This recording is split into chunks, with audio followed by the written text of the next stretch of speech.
Well, good morning. We are on week 21 of our lesson. We are on lesson 19 in kind of the logical breakdown of the plan. We've actually added a couple weeks to our work here as we've gone. So we're on week 21. So it's been fun study thus far. We are going to make another transition point today. So this is one of those places where I've taken a couple of lessons and combined them. So we're going to go over kind of like lesson 19 and 20.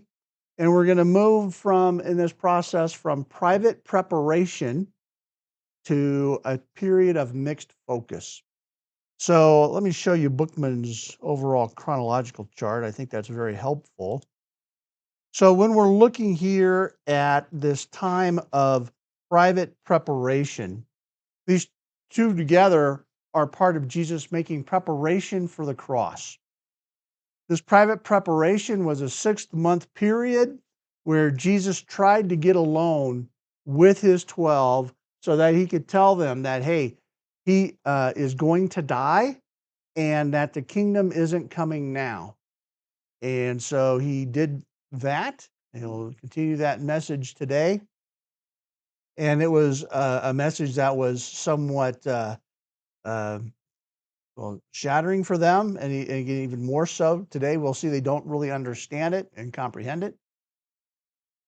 And they went and had them they went up by Caesarea Philippi, and then they had the Transfiguration. Remember, at the Transfiguration, Jesus appeared in his glory with Peter, James, and John. Again, strengthening their faith that had been, again, a little bit disturbed when their Messiah, who they know is Jesus Christ, who is the Son of God, says, hey, I'm going to die.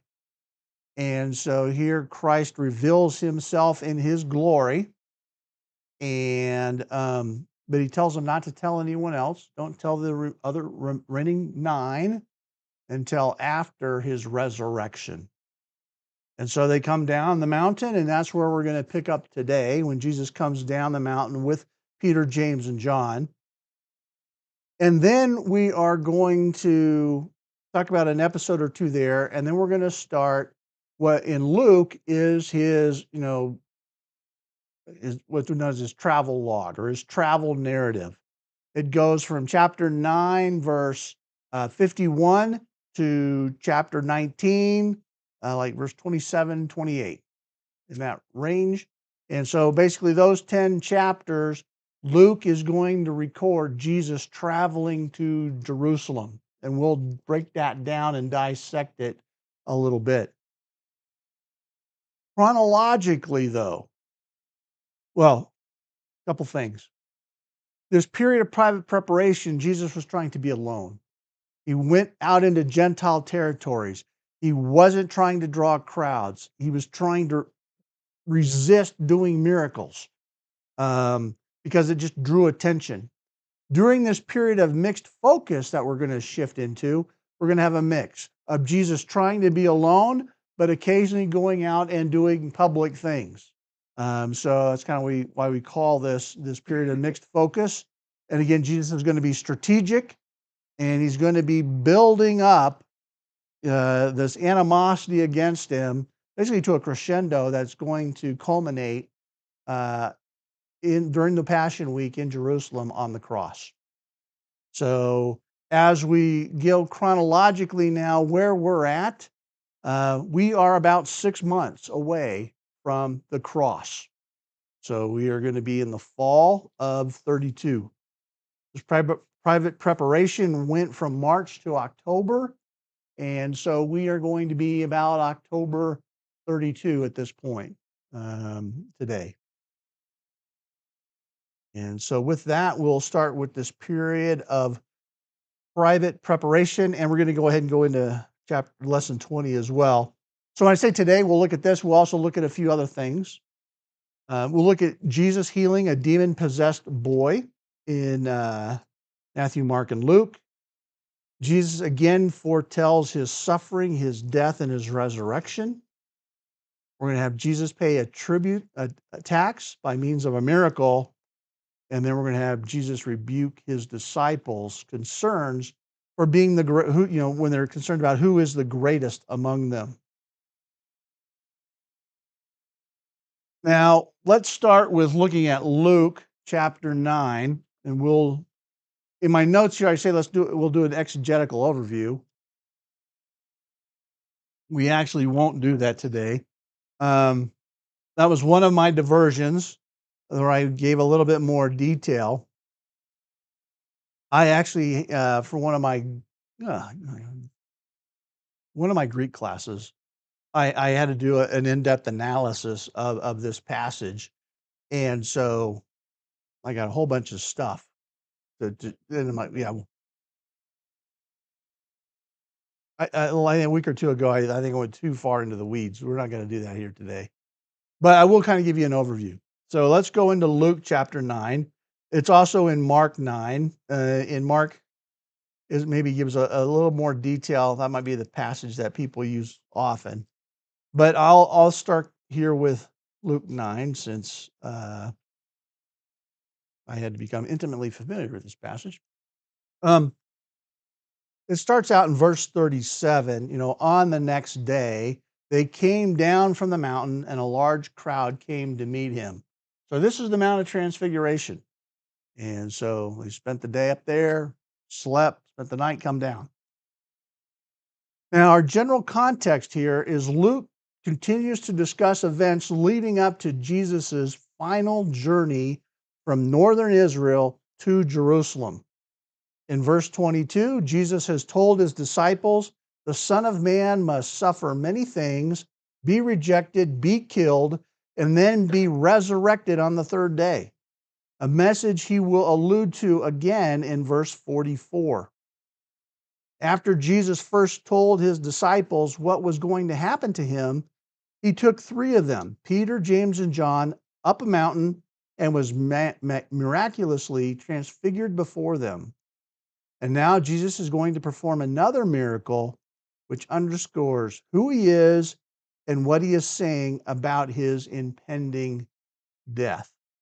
So, this context here, there's this large crowd that has gathered, and there's going to be one man that is drawn out of that crowd.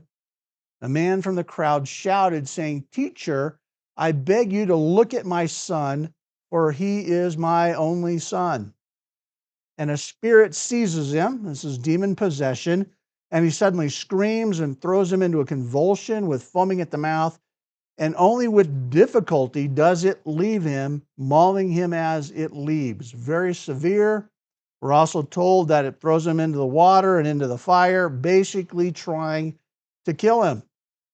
And I begged your disciples to cast it out, and they could not.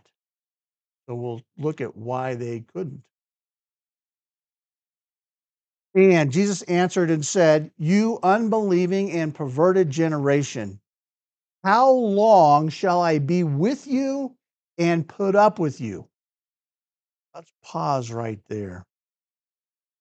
Jesus throws out this statement, you unbelieving and perverted generation. This is actually a reference to Deuteronomy. I think it's 32:5 here, but I want to see if I can find it in my notes. You don't know how many things I'm skipping here for your benefit.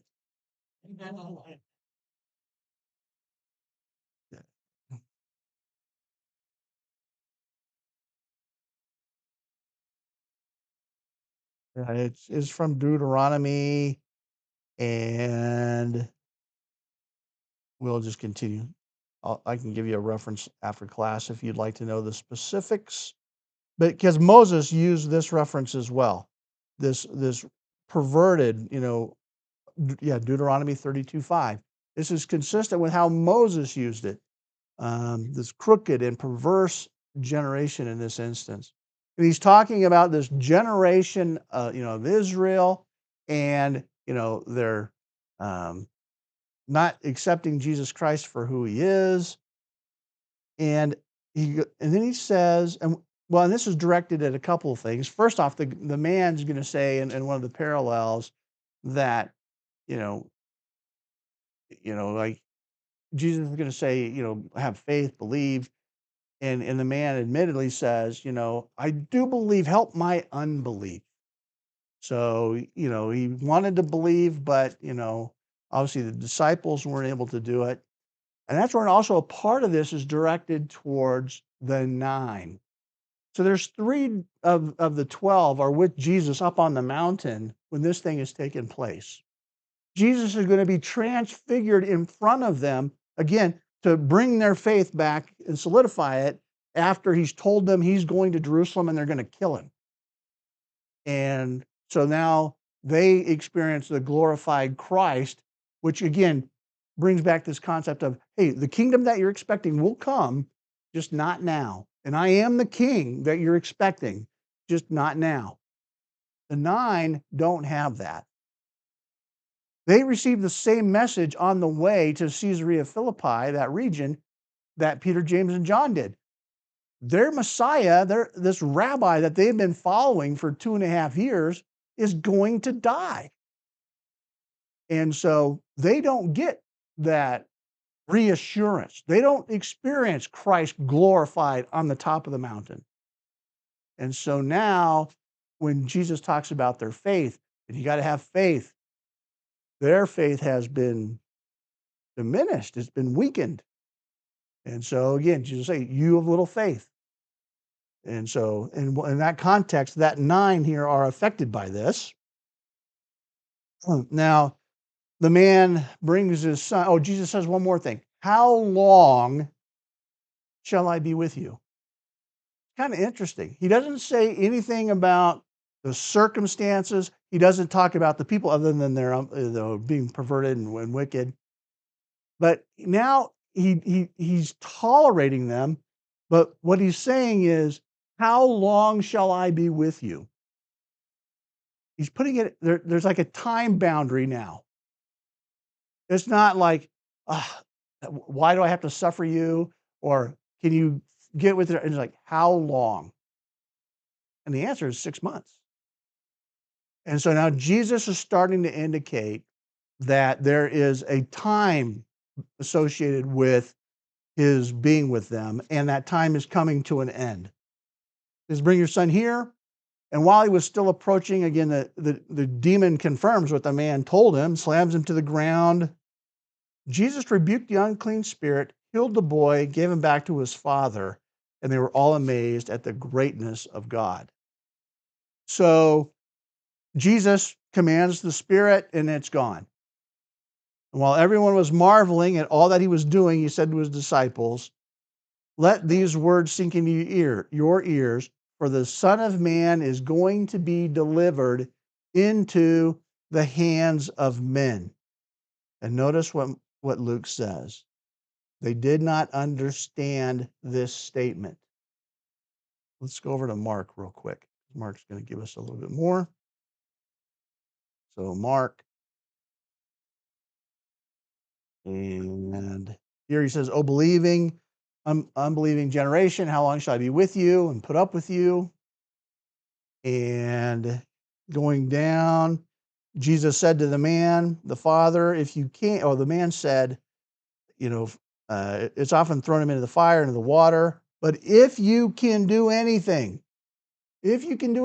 Jesus, and Jesus like, if you can, all things are possible to him who believes. And then Father said, I do believe, help my unbelief. And Jesus again commanded him, and the Jesus took him by the hand, raised him up. Oh, because the boy, I mean, he's almost like a corpse. People think he's dead. Jesus took him by the hand, Mark 9:27, and raised him, and he got up, and he came into the house. His disciples began questioning Jesus privately, why could we not drive it out? He said, this type cannot come out by anything but prayer. So, a little interesting couple things here, and then we'll move on. First off, this kind cannot come out by anything but prayer, and some add fasting. And there's some Question of whether and fasting is actually should be in the text.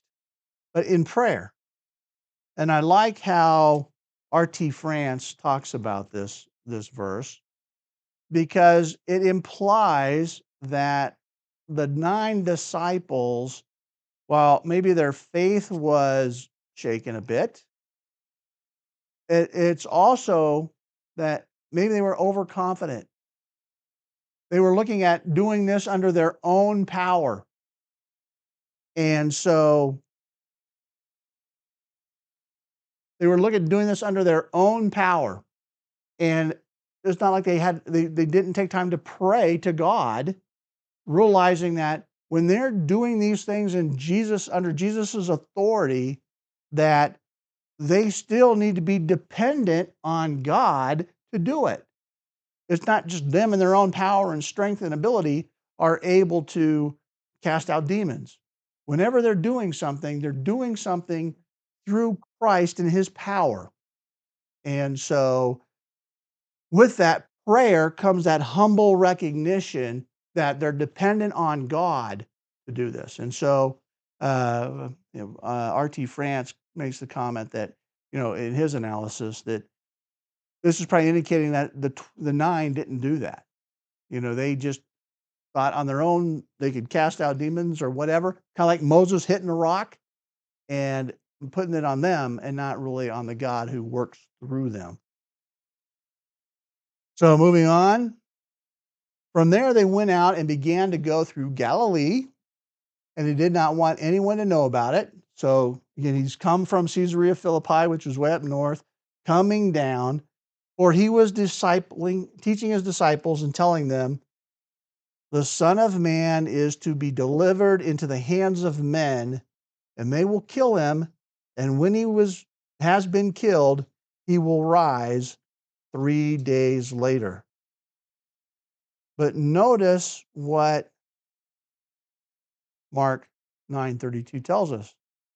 They did not understand this statement, and they were afraid to ask him. So, a couple of things here. First off, notice here, just on the way up to Caesarea Philippi, Jesus told them this same message. Coming down now, after the transfiguration, headed back into the region of Galilee, Jesus tells them again. So for the past 2.5 years or so, Jesus has been very vague about his future. But now within the period of just a few short weeks, Jesus has very plainly and explicitly told his 12 what is going to happen plainly. I'm going to Jerusalem, they're going to kill me, and I'm going to rise again 3 days later. And they don't understand it. But it's important to realize that shift. Jesus hasn't talked like this before. And now he's doing it. He's done it twice in just a short period of weeks. Any questions on that? Yeah, Don. Has Jesus explained to them why he's going to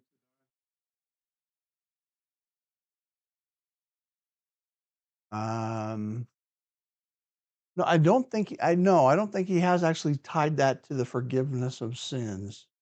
Um, yeah, I might some point? maybe there's I think a place where he explains that.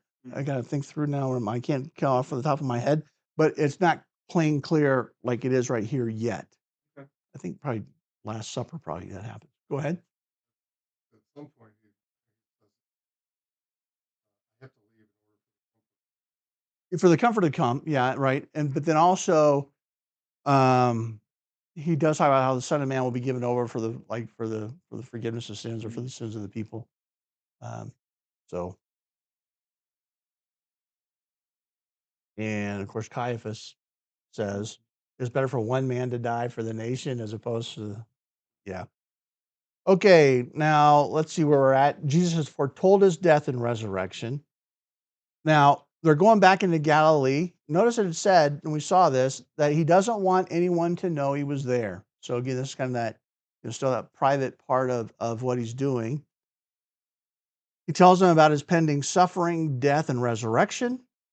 And Mark tells us that they didn't understand. Now, let's go to Luke because it's like we could very easily beat up on the 12 and say, "How come you still don't get it?" But I stopped earlier. Earlier, I stopped just before I got here because now they have an excuse. They have a very legitimate excuse. In chapter 9 of Luke, verse 45, they did not understand the statement, and it was concealed from them so that they would not perceive it. And they were afraid to ask him. So the Holy Spirit still is veiling their eyes and their minds so that they don't fully comprehend it yet. So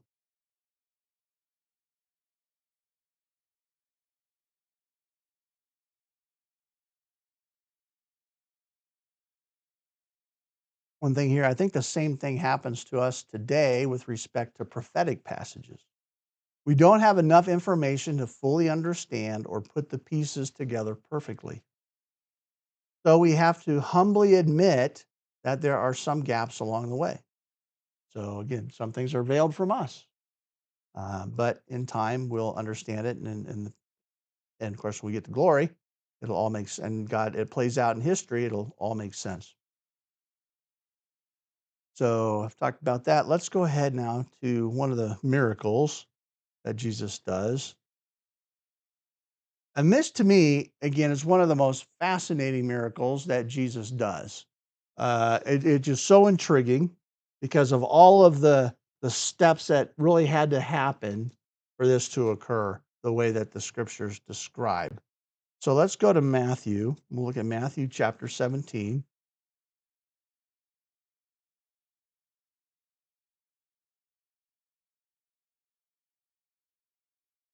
the tribute money. So when they come to Capernaum, again, that's their hometown. They're on the base of the Sea of Galilee. And let me see, let me show you up kind of here where we're at. No, we're not, it's a different, you've seen the map before. So, all right. Those who collected the two drachma tax, came to Peter and said, "Does your teacher not pay the two drachma tax?" So here's an account. It's only in Matthew. The other evangelists chose not to include it. But again, I find it one of the most incredible in the New Testament. So again, let me read it and then we'll talk about it. And Peter said, "Yes." And when he came into the house, Jesus spoke to him first, saying, "What do you think, Simon? From whom do kings of the earth collect customs or poll tax? From their sons or from strangers?" And Peter said, "From strangers." Jesus said to him, "Then the sons are exempt. However, so that we do not offend them, go to the sea, throw in a hook, take the first fish that comes up, and when you open its mouth, you will find a shekel. Take that and give it to them for you and me." Now, just think through all the steps that God most likely put together prior to this event. I don't think this is a spontaneous creation of a coin. Um, if that was going to be the case, Jesus could have just here, magic. Here's a coin. Instead, there was real events that played out in history to make this occur. First off, coins as shiny pieces of metal were used as fishing lures. So someone was fishing with these coins. They end up in a fish's mouth that ultimately got away. So they go to catch a fish. The fish bites on this coin and swims off. It gets loose. So now we have a fish with a coin in its mouth. Then this fish just happens to be the fish that takes the bait when Peter casts his line. And then he pulls it up and voila, there's a coin in this fish's mouth. It's an incredible sequence of events. It's statistically probably right up there with the, uh, you know, forming the earth out of a big bang, or evolution. I mean, the statistics here are pretty much like, this is never gonna happen. And so anyway, this is what happens. Um, Now a couple more details.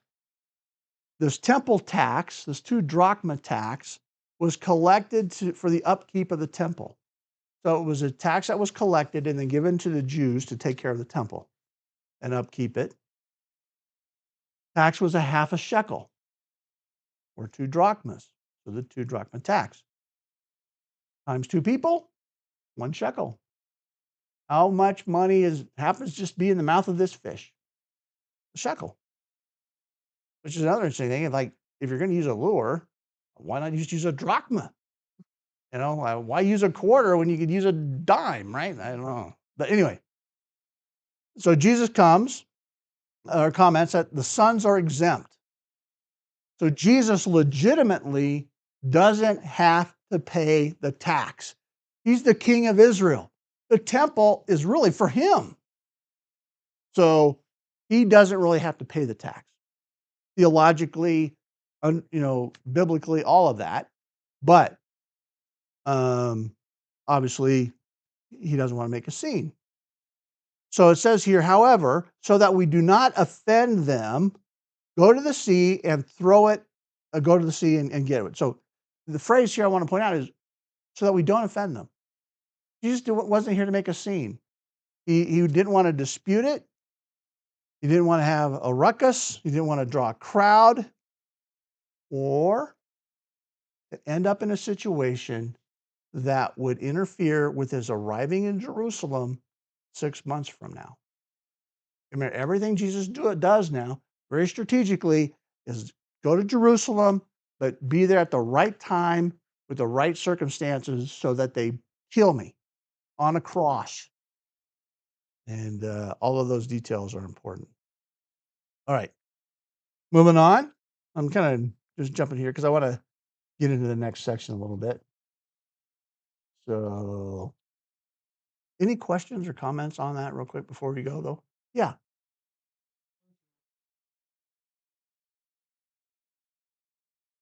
yeah. There's textual variance there. So if you look in Matthew, as account, you'll see the whole section is in brackets. With this type, excuse me, doesn't come out with out prayer and fasting, and it's all in brackets, meaning that there's manuscripts that have it, but most likely it's not original. We can tell basically on certain things that was like a later edition, and it probably came from Mark. But also in Mark, it says and prayer. Some versions and others will add and fasting to your point, and it's because some manuscripts add it, but overall, the thinking is that that's not original, that it was something a scribe added during the translation process, by process where you kind of assimilate or you have ideas, other verses in mind, and so you add it as you go. Does that help?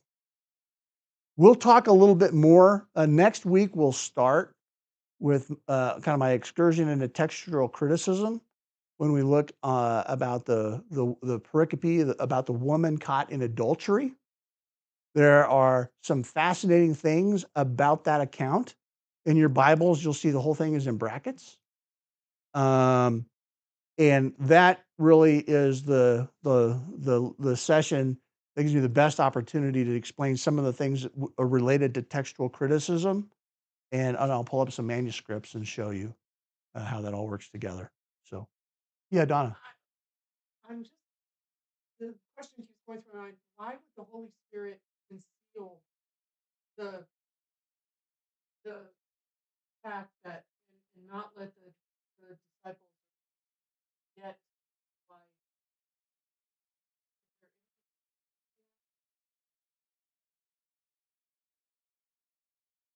Yeah, I think I only have to be able I can only speculate. Um, we'll see that they don't I mean, they struggle with these things even after it happens. We'll see it in Acts 2 or 1 and 2 1 in the ascension that they're going to, you know, say, "Is it now at this time you're gonna bring in your kingdom?"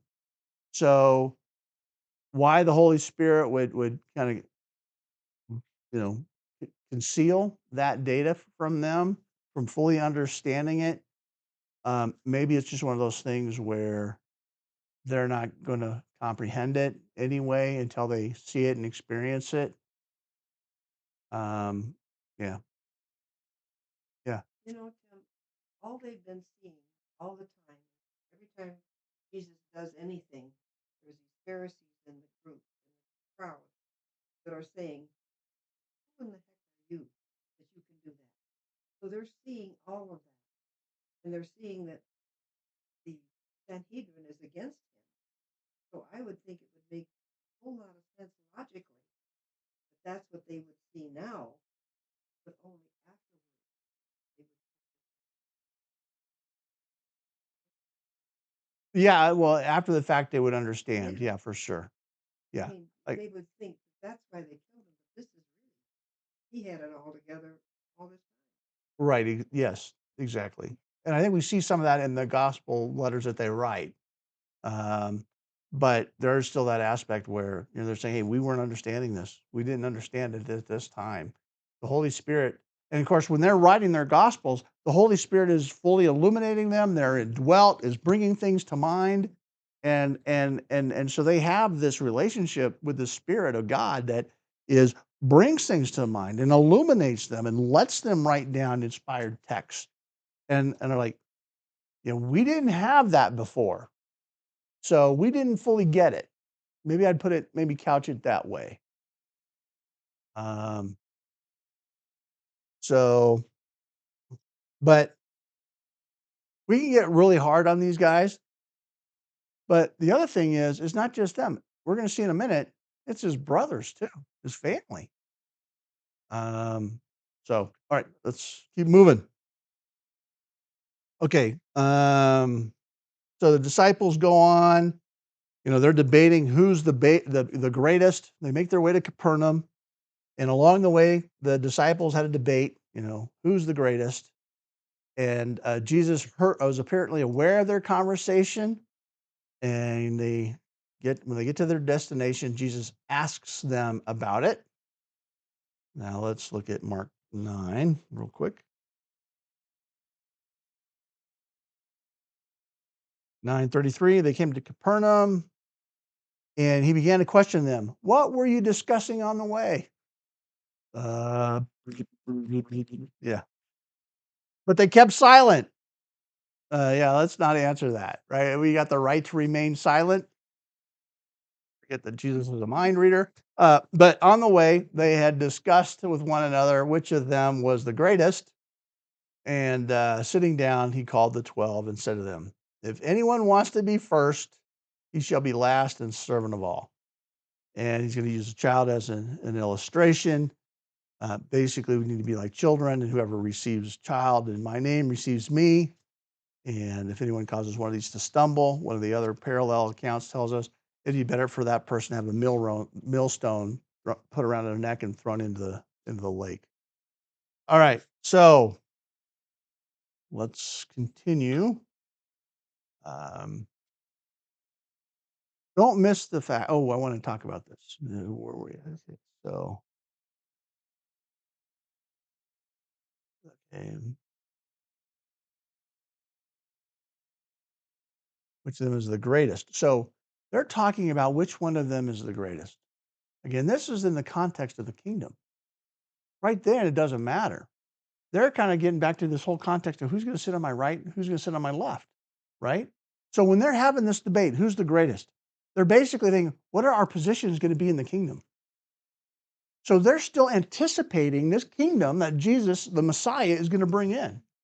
That's always in front of their minds is, "Hey, here's the Messiah. He's gonna conquer Rome. He's gonna set up his kingdom, and we're gonna be right there with him. Woo, good for us." And So whenever we see these debates, who's the greatest and all of that, Peter would say, well, I work for John and John's dad, so I guess John's greater than me because he's the son, I'm the partner, right? But they're not talking about their present earthly status or their position in the Zebedee fishing company. They're talking about Jesus and his kingdom. All right. This is the same incident where Zebedee's wife, mother, instigates them. Um, is this the parallel? No, I can't remember if this is the parallel because this happens a couple of times. So I think that this isn't the parallel with his mom, with the mom. But I could be wrong. Okay. Now, here's an example. Oh yeah, I got an earthly example here. So I know somebody personally who was running for Senate in 2020. And there were those close to him who were contemplating, I mean, he lost, by the way, who are contemplating positions that they may have within his sphere of advisors or other posts within the government. So it was a little hilarious actually listening to some of these folks, and because they're like, "Yeah, this person's going to win, and and then that would be great because then I could do this or I could be that." We're all prone to this kind of silliness. And the person I know lost, so it was all a bunch of useless speculation. But it's fun to dream, I guess. Uh, Hopefully, I'll stop right there because this is recorded. All right.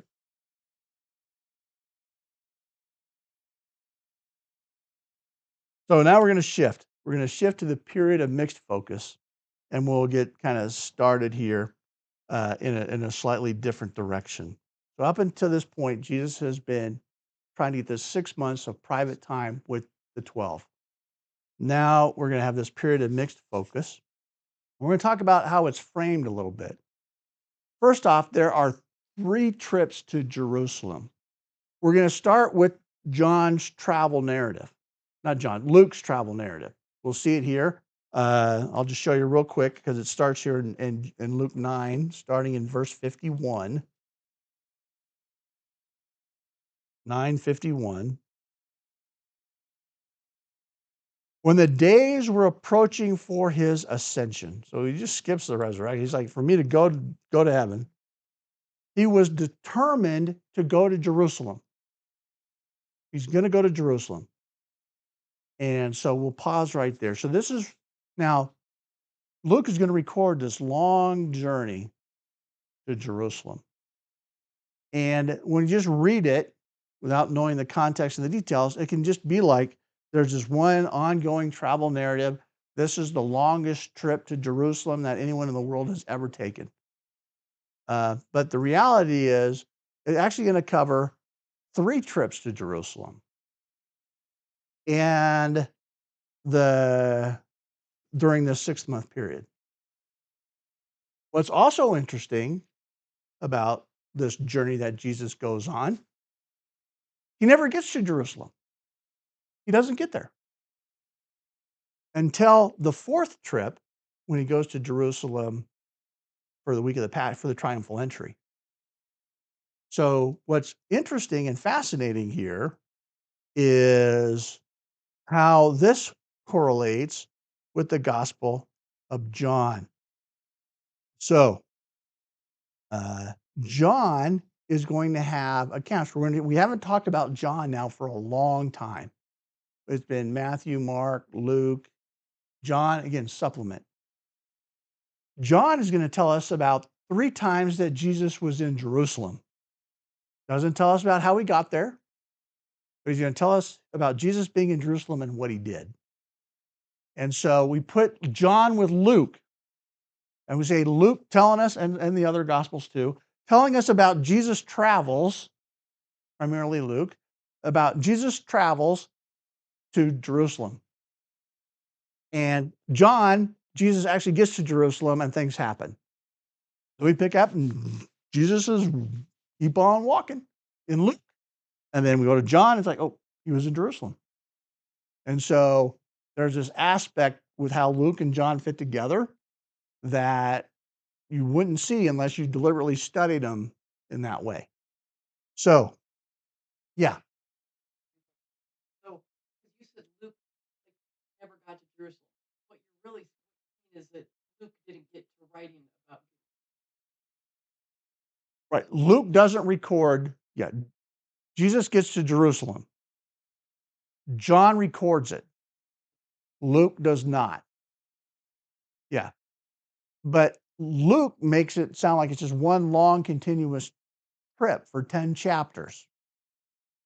It's not one trip, it's 3 trips, actually 4 if you count the triumphal entry. And so intermixed in there are these spots that John records. So Jesus gets to Jerusalem, just Luke doesn't record it.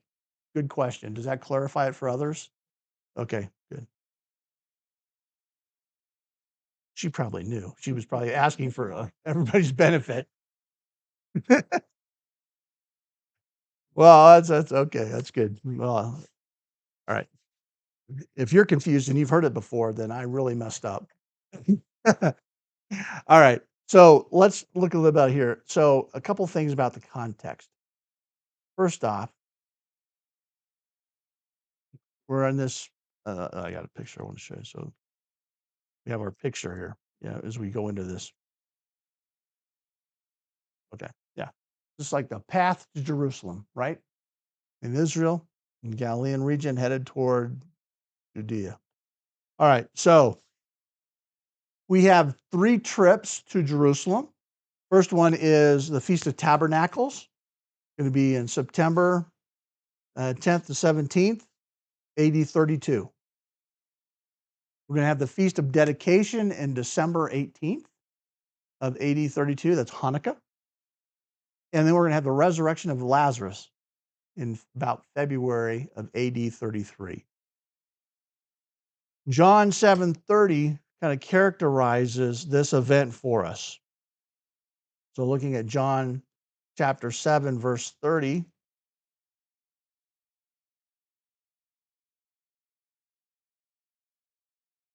what was the overall kind of zeitgeist of the time period? They were seeking to seize him, Jesus, and no man laid hands on him because his hour had not yet come. So they're wanting to get him. They want to seize him and they want to kill him. But they're not able to do it because his hour hadn't come. But they're ready to pounce. Secondly, I talked to you about 931 in Luke, or excuse me, 951.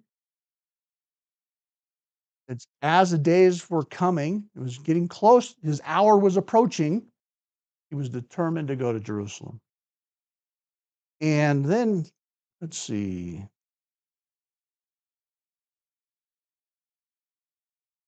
That's also, it's not a concise summary, but it's his overall characterization of this time period. And when it's Jesus is on his way to the cross. Now, I'll come back to that.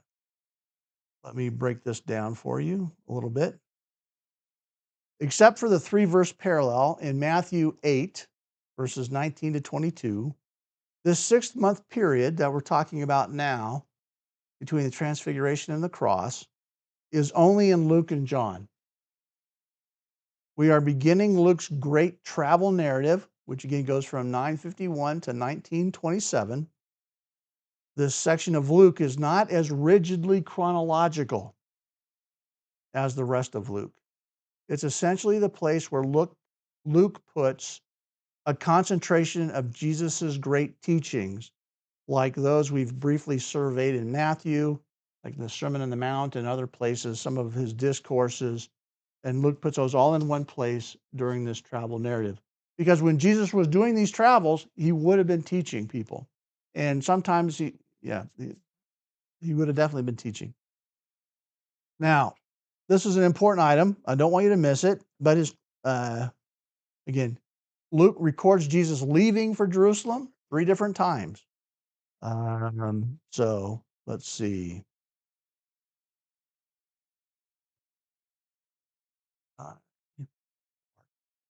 Okay, and then, but Luke never records Jesus getting there. Immediately after this section in chapter 19:28, Luke records Jesus headed to Jerusalem a fourth time, and that will culminate in the triumphal entry. Okay, so here's the breakdown. And I've got this on the slide as well. So when yeah, I do have it on the slide as well. Okay, so let's look at this. So we're looking at 9:51. We've looked at that verse. Now Luke 9:51. Now let's look at Luke 13. Luke 13 and 22. So we're still in this travel section. And Jesus was passing through one city and village to another, teaching and proceeding on his way to Jerusalem. So Jesus is on his way to Jerusalem. Jesus is on his way to Jerusalem. Let's go to Luke 17:11.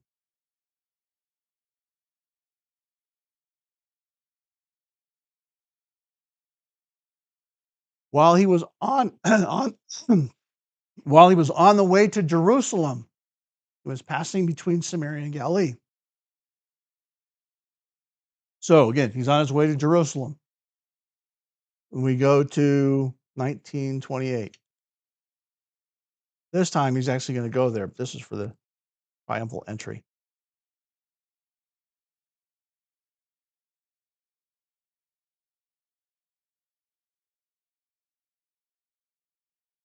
So 27 is going to be the end of his travel narrative. We can see it's all red. Jesus is teaching along the way.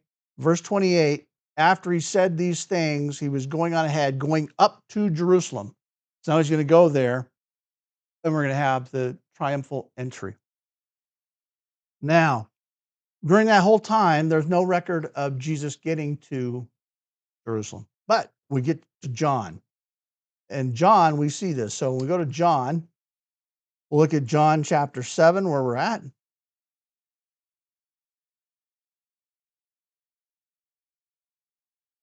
We'll go to John 7:10. So now this is where his brothers aren't believing in him, but it says, Jesus gone up, he wasn't going to go. Then Jesus, he himself also went up, not publicly, but as if in secret. And Jews were seeking Jesus at the feast, and we're saying, where is he? So we're going to have here then this record of Jesus at the Feast of Booths. Go to John 10.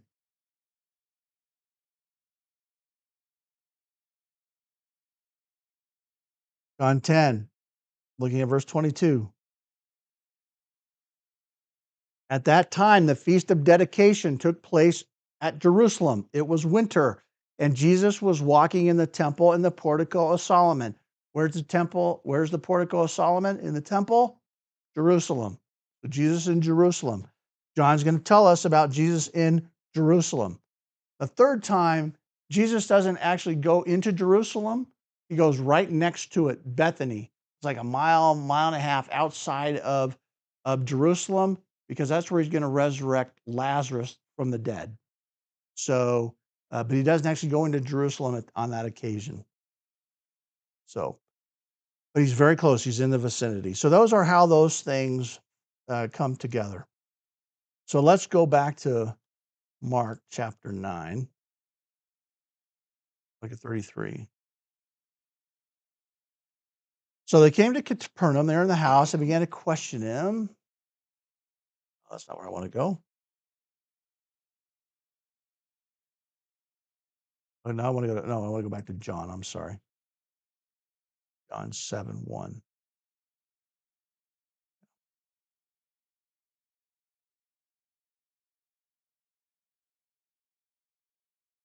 It did get hot in here. I had the heater on earlier. Sorry. Probably turned the heat up too hot. Okay. After these things, Jesus was walking in Galilee. So he's up in Galilee, where he was unwilling to walk in Judea. Why? Because the Jews were seeking to kill him.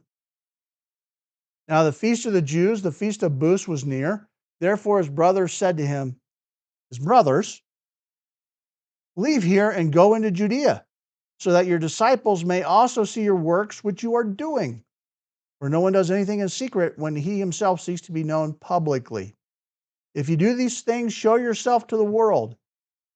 So it's like, it sounds like, hey, you got to show the world these things, but it's total sarcasm, because the next verse tells us, for not even his brothers were believing in him. So Jesus said to them, my time is not yet here, but your time is always opportune. And the world cannot hate you, but it hates me because I testify of it that its deeds are evil. Go up to the feast yourselves. I do not go up to this feast because my time has not yet fully come. I don't want to go to Jerusalem. They're going to kill me when I go to Jerusalem. Now is not the time. So, having said these things, he stayed in Galilee. But then notice, when his brothers had gone up to the feast, then he himself, Jesus, also went up, but not publicly. He's kind of going secretly, quietly. And now, how would Jesus do that?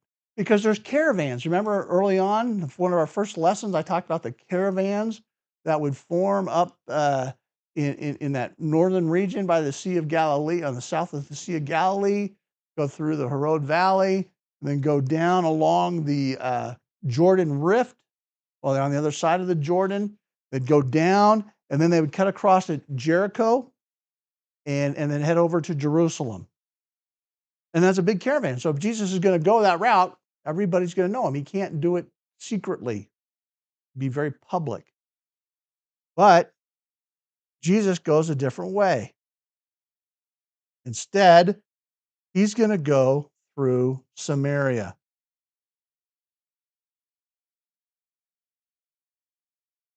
And Luke tells us that. Luke 9:51. Back to Luke 9.